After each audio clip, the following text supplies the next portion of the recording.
디모데전서 6장 1절로 2절입니다. 디모데전서 6장 1절로 2절까지입니다. 디모데전서 6장 1절로 2절 두 절만 보게 됩니다. 지금 다 같이 한 목소리로 읽겠습니다. 무릇 멍에 아래 있는 종들은 자기 상전들을 범사에 마땅히 공경할 자로 알지니 이는 하나님의 이름과 교훈을 회방을 받지 않게 하려 함이라. 믿는 견이 있는 자들은 그 상전을 형제라 응히 더 잘 섬기게 하라. 이는 유익을 받는 자들이 믿는 자요 사랑을 받는 자임이라. 너희들을 가르치고 권하라. 아멘. 오늘 본문 말씀은 얼핏 읽으면은 마치 노예 제도를 인정하고 이들에게 주는 교훈, 노예들은 이렇게 순종하라 하고 명령하는 것처럼 그렇게 보여집니다. 그러나 이 말씀을 깊이 읽어보면, 특별히 그 당시 2000년 전으로 돌아가서 그 맥락 속에서 읽으면은 엄청난 의미가 있는 것이옵니다. 그리고 단순한 노예 제도라고 하는 노예와 주인의 관계를 우리 그리스도인이 사회생활을 하면서 어떻게 살아가야 할 것인가, 그 사회생활에 있어서 그리스도인이 지켜야 할 생활 규범, 라이프 스타일, 특별히 삶의 자세 또는 사명을 우리에게 해주고 있습니다. 아주 구체적입니다. 여러분, 우리 믿는 사람들이 예수를 믿고 하나님 앞에 바로 서는 것까지 좋은데, 특별히 우리에게 부족한 점은 사회생활을 잘 못해요. 사회생활에서 그리스도인으로 살아야 되거든요. 그래야 그리스도인이죠. 교회 안에서만 그리스도인이고 교회 밖에서는 그리스도인이 아니어서는 안 되는 거죠. 그러니까 어디서나 그리스도인으로 살아가면 비로소 그리스도인의 정체, 좀 더 나아가서는 그리스도인에게 주는 축복과 행복도 함께 경험하게 되는 겁니다. 그걸 잊지 말아야 돼요. 여러분이 좀 피곤해요? 이것은 바로 내가 그리스도인으로 살아가지 못하기 때문이에요. 좀 지칠 때가 있어요. 주님의 사람으로서의 도리를 다하지 못하고 있기 때문이에요. 그걸 잊지 말아야 합니다. 그렇기 때문에 그리스도인의 소위 성취감이라는 것은 실천하면서 오는 거예요. 거기서 이거구나, 삶의 보람이 이거구나, 행복이 이거구나, 이렇게 생각을 하게 돼요. 그럴 때에 오는 그 행복감이란 말도 못해요. 그 바로 이게 그리스도인의 성취감이라는 것이지요. 그런데 어쨌든 생활을 바로 해야 돼요. 이 기도 생활, 그저 교회 출석하는 거, 교회 봉사, 그보다 더 중요한 것은 사회생활이에요. 그래서 저는 늘 말씀을 드리고 있습니다만은, 조금 잘못하면 교회 신앙생활을 교회 다니는 것으로 아야 통일시 하려고 그러고요. 교회 봉사하는 거, 교회에서 시간을 많이 보내는 거, 그런 거, 그거에 대해서 봉사한 줄로 착각을 하는 수가 있어요. 그래서는 될 수 있는 대로 교회 안에서 시간을 보내려고 그러는데, 그건 잘못하는 거죠. 교회에서 말씀을 듣고 은혜를 받았으면 이제 나가서 사회 속에서 그리스도인 살아가는 것이에요. 그게 중요해요. 그래서 저는 잘 믿는다 할 때 그 잘 믿는다는 말의 개념이 교회를 얼마나 출석했느냐, 얼마나 기도를 많이 하고 얼마나 헌금을 많이 했느냐, 그런 얘기가 아니에요. 당신이 가정생활을 어떻게 하고 있습니까? 네, 그걸 묻고 싶어요. 직장생활 어떻게 하고 있습니까? 그걸 묻고 싶어요. 저 오래전에 아마 3, 4년 전인 것 같아요. 우리 예쁜 여짐으로부터 정말 예쁜 소리 한번 들었어요. 참 세상에 그런 말 한마디가 저를 많이 행복하게 해줬어요. 목사님, 저는 목사님 말씀을 많이 들었지만은 요새 와서 특별히 제가 많이 받았습니다. 그랬어요. 그런데 어느 날 은혜를 좀 특별한 은혜를 받았어요. 우리가. 어떤 은혜인데요? 눈이 확 뒤집혔어요. 어느 방향으로 뒤집혔는데요? 했더니 아니 결혼한 지 20년이나 됐는데 그 남편이 뭐 그렇게 예쁠 것도 없는데 남편이 예뻐서 못 살겠어요. 너무 예뻐서 요래 봐도 예쁘고 저래 봐도 예쁘고 밥 먹는 것도 예쁘고 자는 것도 예쁘고. 그래서 또 하나님 앞에 원망해요. 하나님, 저렇게 예쁜 얼굴 보면서 자게 만들지 왜 눈 감고 자게 만들었습니까? 그래서 내가 참 당신 예수 잘 믿는다고, 당신 내가 1교인이라고, 소망교인 중에 1등교인이라고 내가 이렇게 칭찬을 해 주었어요. 여러분, 이제 묻습니다. 남편이 예뻐 못 견디겠어요? 그 잘 믿는 사람이 만일에 저 왼수 저거 어쩌다가 저런 거 만나가지고 한평생 고생하나? 그 사람은 아직도 예수 믿는 사람 아니에요. 아직도 중생하지 못했어요. 그걸 알아야 돼요. 아무리 기도 많이 했어도 아직도 응답이 오지 않았어요. 눈이 확 뒤집혀야 그게 응답이에요. 그걸 알아야 돼요. 아이들도 마찬가지예요. 아이들이 막 예뻐 못 견디겠어요. 그래야 되는 거예요. 그런데 저건 왜 태어난 말썽이야? 이렇게 된다면 그건 뭔가 좀 많이 시험에 빠진 거죠. 그러니까 잘 믿는다는 게 뭐예요? 아름답게 보는 거예요. 자연까지도 하나님의 아름다운 거예요. 좀 더 고상하게 말하면, 신학적으로 말하면 역사의 흐름 그 자체를 아름답게 보는 거예요. 그 역사 속에서 하나님의 영광을 보는 거예요. 이것이 아주 확통한 그리스도인이에요. 그걸 알아야. 자, 그런데 오늘 본문 성경에서는 아주 우리에게 대단히 중요한 철학적 이론을 말씀하고 있습니다. 그게 뭐냐면, 우리는 생각할 때 성서 이 노예라는 말이 자꾸 나오는데, 노예 제도, 예수님께서 오는 때 한번 노예 제도 없애라, 노예 전부 해방하라, 이 말이에요. 로마 사람 다 물러가라, 남의 나라에 와가지고 왜 시끄럽게 돌아다니느냐, 그런 말씀한 일이 없거든요.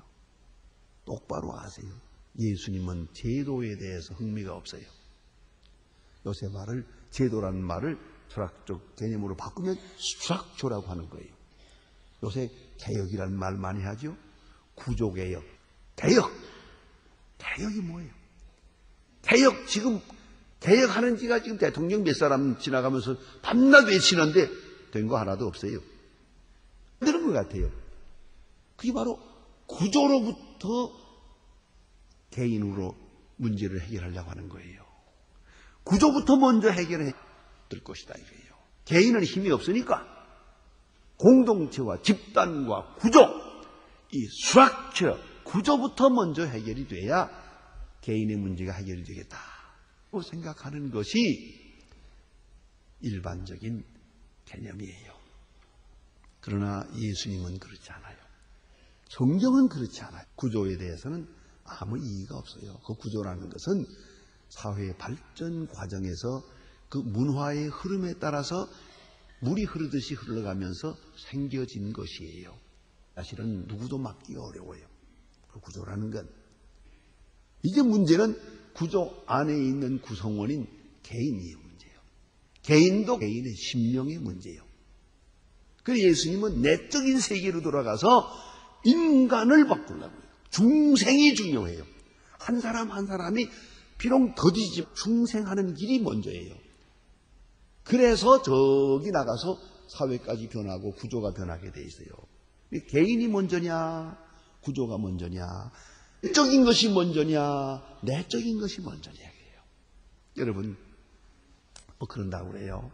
사람들이 집을 한번 이사할 때는요, 그런 생각을 한대요. 이 집에 살 때는, 낡은 집에 살 때는 부부싸움도 많이 했고 문제도 많았고 뭐 그저 산다 죽는다 했는데, 새 집으로 갈 때는 이제는 새 집에 왔으니까 다시는 싸우지 맙시다. 얼굴을 붉히지 맙시다. 좀 근사하게 한번 살아봅시다. 그렇게 한다고 그래요. 다음날 아침에 싸우더래요. 이사나 했다고 뭐 되나요 그게? 예? 집을 바꿨다고, 환경을 바꿨다고 되더냐고요? 안 됐지만은 남편을 바꿔보세요. 그래도 안 돼요, 그거는. 그래 되는 게 아니에요. 문제는 속사람이에요. 그러니까 속사람의 문제, 즉 삶의 자세와 애티튜드, 삶의 자세의 문제지 결코 스트럭처나 구조의, 사회 구조의 문제가 아니라는 거예요. 그것이 오늘 성경에 나타난 것이에요. 그래서 성경에서는 노예 제도에 대해서 별 말이 없어요. 노예는 노예대로 자라라. 주인은 주인대로 자라라. 남자는 남자대로 자라라. 여자들 거 없고 여자는 또 여자대로 자라라. 이렇게 돼 있죠. 남자가 여자 될 것도 아니고 여자가 남자 될 것도 아니고 노예가 주인 될 것도 아니고 다 죽이고 다 없어지고 그런 얘기가 아니에요. 성경은 그렇게 말하고 있지 않아요. 그것이 중요한 점입니다. 철학적으로 매우 중요한 문제입니다. 그러니 이 외적인 변화, 이 구조, 이것으로 문제를 해결하려고 하는 것은 성서적이 아닙니다. 성경은 내적, 어느 구조의 어느 나라 사람이든 상관없어요. 어느 시대는 상관없어요. 그 속 사람이 변하고 중생하고 성화되고 발달해져야 하는 것이에요. 그래서 오늘 본문에도 노예를 향해서 말합니다.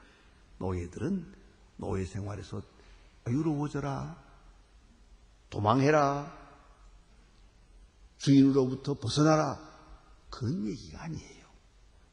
노예 해방운동을 하라, 그런 얘기도 없어요. 노예는 노예대로 살면서 이렇게 살아라 하는 말씀이죠. 자, 이제 그러니까 문제를 해결합니다. 보세요. 당시에는 당시 로마에 얼마나 많았냐. 이 노예가 무려 6천만 명이었어요. 로마 이 제국에 노예가 6천만 명이나 돼요. 많았어요. 자만 인구의 3분의 1이 넘으니까요. 다 노예. 그러니까 일은 다 노예가 하고 주인들은 다 먹고 놀았어요. 대략 잡아서 주인 된 사람이 이 시인이라는 사람들, 주인 된 사람들이 3분의 1, 노예가 3분의 1, 또 3분의 1이 자유인이요. 그 중간에 있는 사람들. 이렇게 되는데 전부 우리가 지금 로마에 가면은 원형극장이라든가 뭐 거기에 보면 거 많이 유적이 남아 있잖아요. 전부 노예가 한 거죠. 뭐. 한마디로 말하면 노예예요. 그게 다 수많은 사람이 죽어가면서 만들어 놓은 거죠. 자, 그런데 여기서 생각해야 됩니다. 이 노예 문화 속에서 일반적으로 노예는 어땠느냐 얘기예요. 일반적인 노예는 아주 비참한 건 말도 못하지요. 인간 대접을 못 받은 건 사실이고요. 아야 짐승 취급을 했어요. 지금 우리가 부끄러운 그림을 그리든가 뭐 영화라든가 할 때 이렇게 조금 밑을 가리워서 내놓지만은 옛날에는 노예는 옷이 없었어요.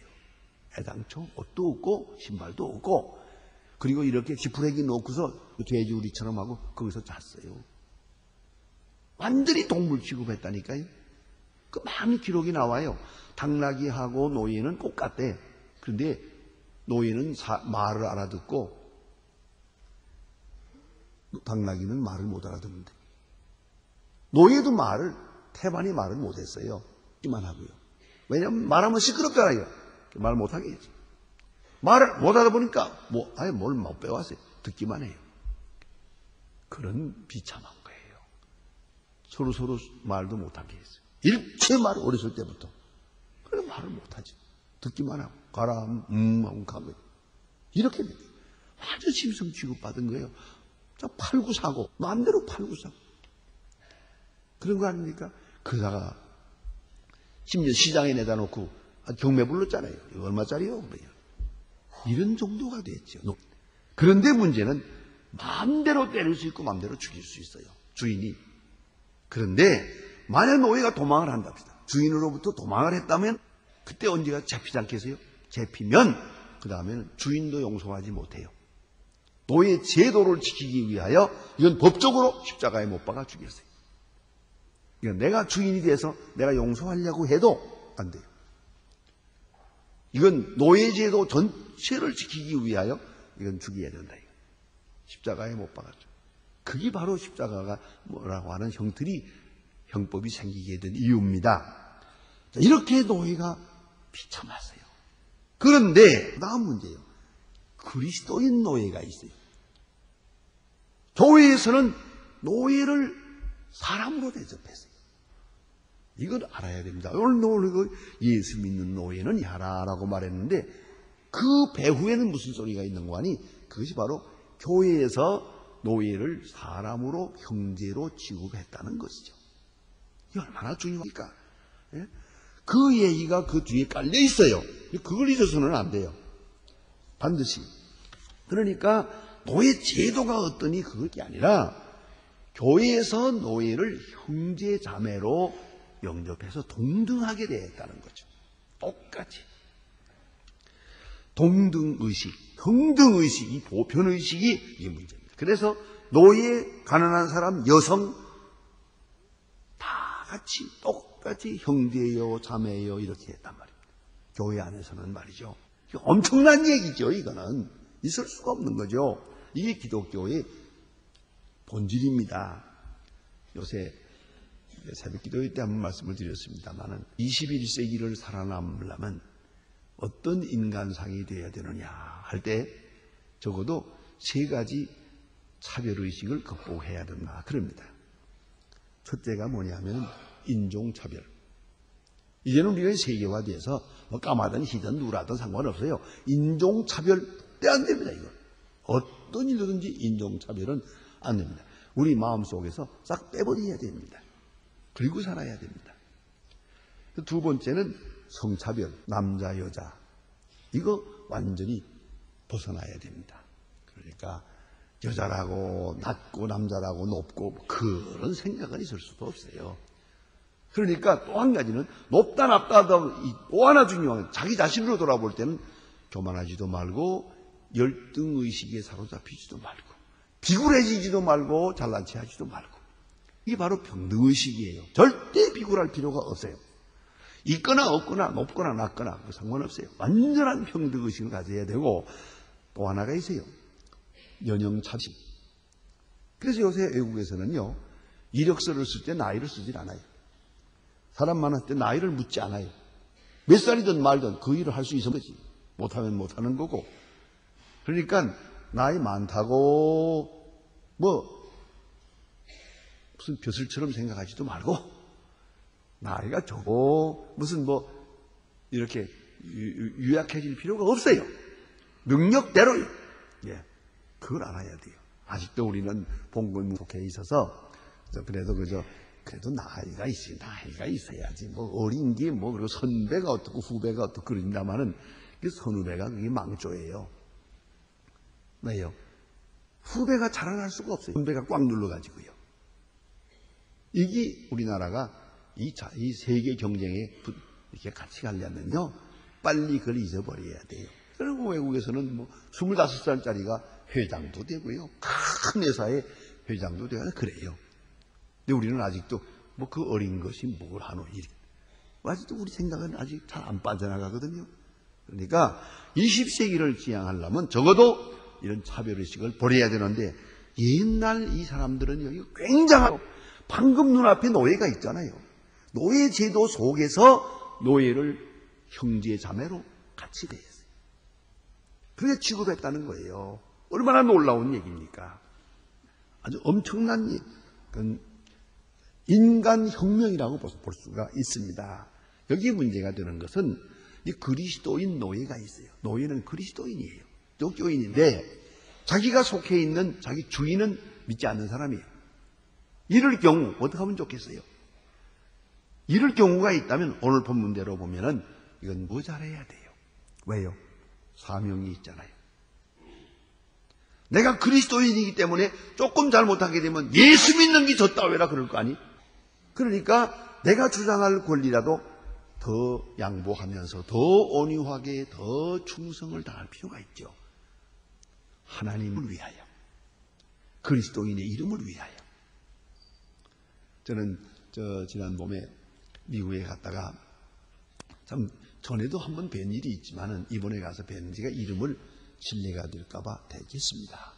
그런데 이런 한 사람이 이제 브라질에 이민을 갔다가 브라질에 얼마 있다가 그 다음에 미국으로 왔는데 전혀 의뢰할 데가 없어요. 그래서 구두가 항상 좀 하는 집에 취직을 해가지고 아주 진실하게 해서 올라가는데 어디까지 올라? 근데 그래서 그 주인은 유대 사람이에요. 이쪽은 기독교인이에요. 그런데 가끔 의견이 틀릴 때도 있어요. 그러면 나는 이렇게 하가자면 안 하겠습니다. 그러면 주인이 그 자네 참 고집이 심. 이것이 내 믿음입니다. 알았어. 그 주인이 양보합니다. 어쨌든 그렇게 해가 나왔는데 얼마 전에 지금 주인이 나이가 80이나 됐어요. 유서를 써놓은 것을 보여주더랍니다. 딱 보이는데 보니까 이 큰 회사를 내게 맡긴다. 내 거다. 지금 얼마냐? 구두 가게가 큰 가게가 250개. 프로샤임이라고 해서 최고로 비싼 구두예요. 이게. 그 장로님이 구두 4켤 내줘서 가져왔어요. 제가 지금 신고 있는 게 프로샤임이 이게 보통 구두가 아니에요. 이게. 그런데 그 큰 회사를 그냥 준 거예요. 자기 아들도 있는데 아들에게 안 주고 이건 내 거다. 내가 하라. 지금 부사장인데 지금 사장은 뭐 돌아다니면 놀기만 하고 부사장이 다 해요. 유서는 벌써 다 써놨어요. 그리고 변호사에게 맡겨놨어요. 돌아가시면 그대로가 자기 이름으로 와요. 자, 이렇게 됐어요. 왜요? 내가 물어봤어요. 어떻게 해서 인정받았냐고. 물론 내가 정직하게 진실하게 열심히 부지런히 했지만 그것도 중요하지만 여러분은 기독교인은 아니에요. 하지만 하나님을 믿잖아요. 그래서 종종 나하고 토론할 때 그 내가 믿는 하나님하고 내가 믿는 하나님하고 같은 거냐 늘 그런다 그래요. 그분은 그것은 같은 하나님이라고 생각했어요. 예수를 믿었기 때문에. 지금 장로님인데 예수 믿는 이것 때문에 나는 출세했다면 출세했습니다. 예수 믿은 덕에. 그 애교인이기 때문에 자기가 더 충성했다고 그래요. 나는 기독교인이고 저쪽은 유대교인이니까 내가 좀 양보해야겠다. 그래서 더 진실하게 더 충직하게 한 결과 이렇게 됐다고 하더라고요. 이걸 아셔야 돼요. 옛날로 돌아가 봅시다. 노예입니다. 기독교인 노예라면 비기독교인 주인에게 어떻게 해야겠어요? 이건 선교적인 목적이 있는 거예요. 예? 그렇잖아요. 예수 믿는 며느리라면 예수 안 믿는 시어머니 앞에 어떻게 해야겠어요? 그건 보통 이상으로 더 겸손히 해야 될 거 아니겠어요? 더 잘해야 될 거 아니겠어요? 그래서 오늘 본문에 예수 믿는 노예가 안 믿는 집에서는 어떻게 해야 되겠는가? 그 다음에는 좀 더 나아가서는 예수 믿는 노예와 예수 믿는 주인이요. 여기서 문제가 됐어요. 오늘 나타난 내용은 예수 믿는 노예와 예수 믿는 주인. 그러니까 집에서는 노예와 주인이지만 교회에 오면은 형님, 형제, 자매 이렇게 돼요. 완전히 동등하게. 그러니까 우리 말하면 집사님, 장로님, 권사님, 뭐 형제 이렇게 아주 동등하게 돼버렸단 말이에요. 그 노예가 없어졌어요. 그 자리에서. 이제 딴 말이죠. 이러고 이제 집에 돌아갔어요. 집에 돌아가니까 이 문제가 되는 것은 오늘 성경 말씀에 암시된 것은 기독교인 노예들이 기독교인 주인 앞에 교회 가서는 형제여 하더니 이거 와서는 이놈저놈하고 좀 이상하네 이거 이랬단 말이에요. 그래서 빌레몬서 16절에 보면 이렇습니다. 이후로는 종과 같이 아니하고 종에서 뛰어나 곧 사랑하는 형제로 둘 자라. 이건 거기 오네시모라고 하는 노예에 대해서 하는 말이에요. 이것도 노예와 주인 사이에 형제와 같이 대하라 그랬어요. 그러니까 여기서 중요한 게 주인이 종을 향해서 형제와 같이 대하는 건 좋아요. 그런데 종이 주인을 향해서 형제여 하면 안 되는 거예요. 그걸 잊지 말아야 돼요.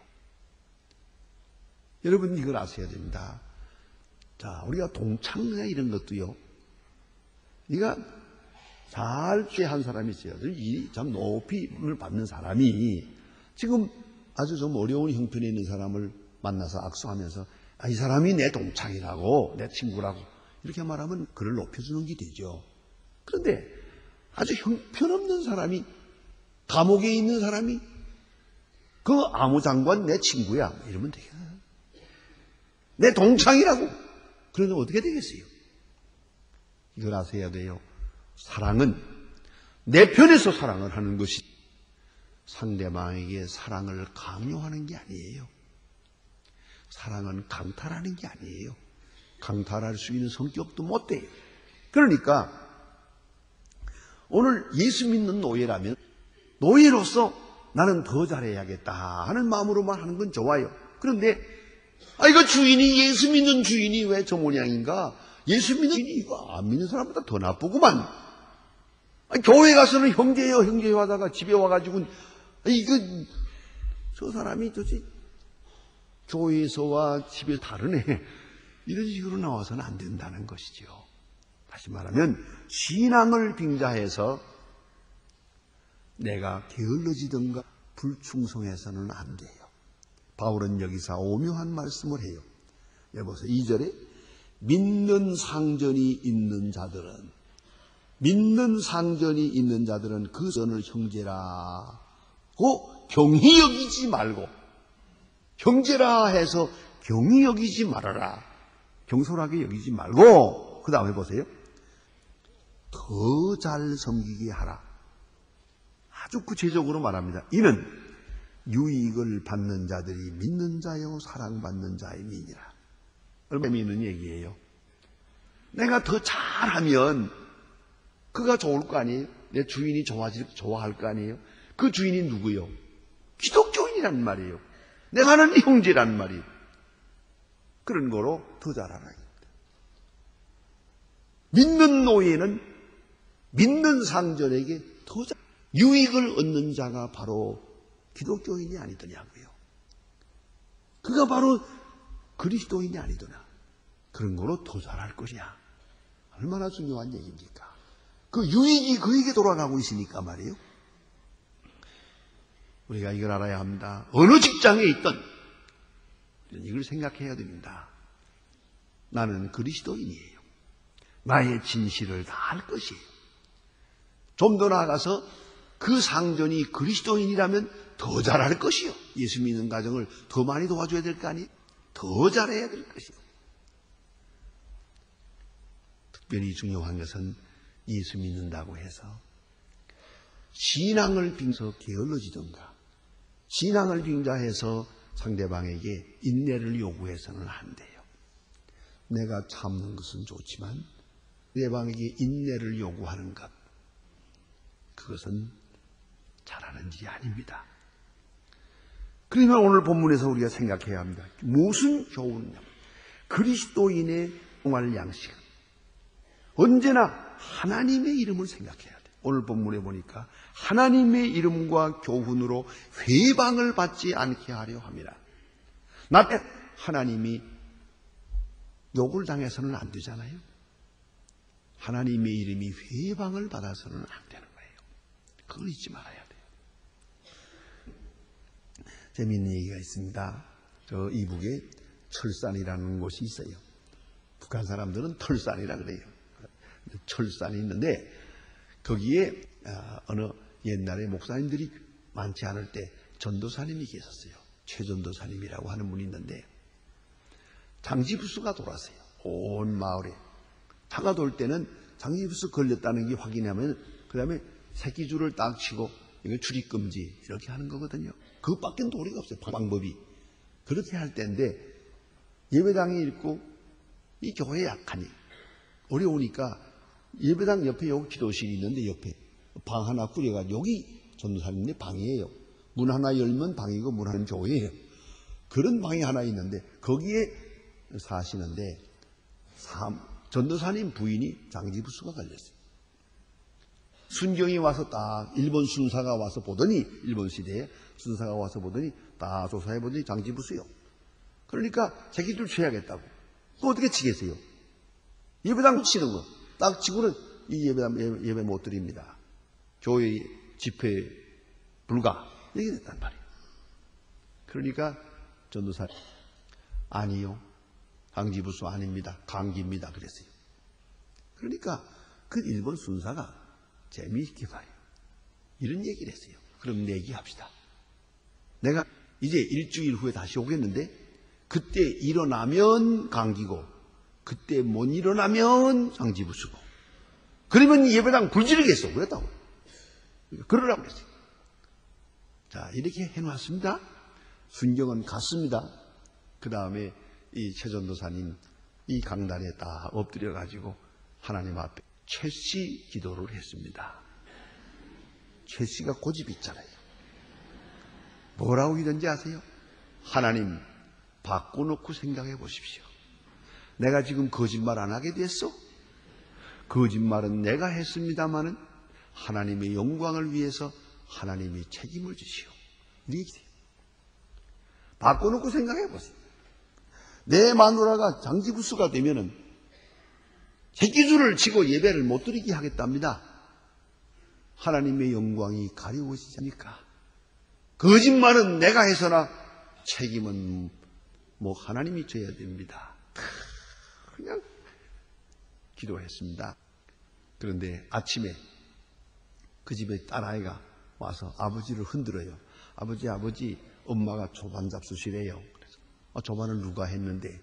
했죠. 그 가보니까 벌써 다 단장을 하고 아침을 차려놓고 기다리고 있는 거예요. 그때 최전도사 하는 말이 그럼 하나님도 최씨 앞에는 꼼짝을 못하겠습니다. 그런 얘기가 있어요. 자, 이분이 그래요. 내 마누라가 죽고 사는 건 중요하지 않습니다. 하나님의 영광을 드러내야죠. 하나님의 교회가 내 마누라 때문에 예배를 못 드리게 돼서 했습니까? 그런 얘기예요. 자, 이제 그 꼭 잘한 얘기는 아닙니다만은 무슨 일이든지 간에 하나님의 이름, 나로 인해서 하나님의 이름이 회받아서 안 돼. 예수 믿는 사람이 뭐 저러냐? 이건 큰일이죠. 전도가 맥히는 거니까요. 갈라디아서에 보면 사도 바울이 합니다. 나에게 대한 소문을 듣고 많은 사람이 죽기로 돌아왔나니라. 나에게 대한 소문을 듣고 내 하는 한 가지 조그만 일이든 그 사회생활 속에서 하는 가지라도 내가 하는 일로 인하여 하나님의 이름이 회방을 받는 그런 입장에 대해서는 안 되죠. 반대로 내 하는 행동을 통해서 선교가 되고 전도가 되고 하나님께 영광이 돼야겠죠. 그게 바로 우리 사회생활의 기준이옵시다. 다시 옛날로 돌아가 보면은 대로마 제국이 뒤집혀가지고 기독교 국가가 됩니다. 그건 가두 시위를 한 게 아니에요. 혁명을 한 것도 아니에요. 거기 공로자가 셋이 있어요. 하나는 귀족들이 먼저 예수를 믿었어요. 그리고 또 하나는 그리스도인들의 순결이었어요. 순결한 생활이 많은 사람들에게 감동을 주었어요. 또 하나는 예수 노예입니다. 노예들이 예수를 믿었어요. 여기에 주인들이 감동이 됩니다. 심지어는 노예가 그 어려운 환도 주인을 위해서 기도했어요. 찬송을 부르며 주인을 위해서 예배하고 주인을 위해서 기도하는 걸 보고 그 노예의 그 장관들, 그 고관들이 깜짝 놀란 거예요. 저렇게 비참한 가운데 있으면서 어떻게 주인을 위해서 기도할 수 있단 말인가? 거기서 그 노예 속에 들어가서 나도 당과 같이 예수 믿겠어. 이렇게 된 거 아닙니까? 이런 역사가 파급돼서 대로마 제국이 뒤집힌 거예요. 그걸 이해해야 돼요.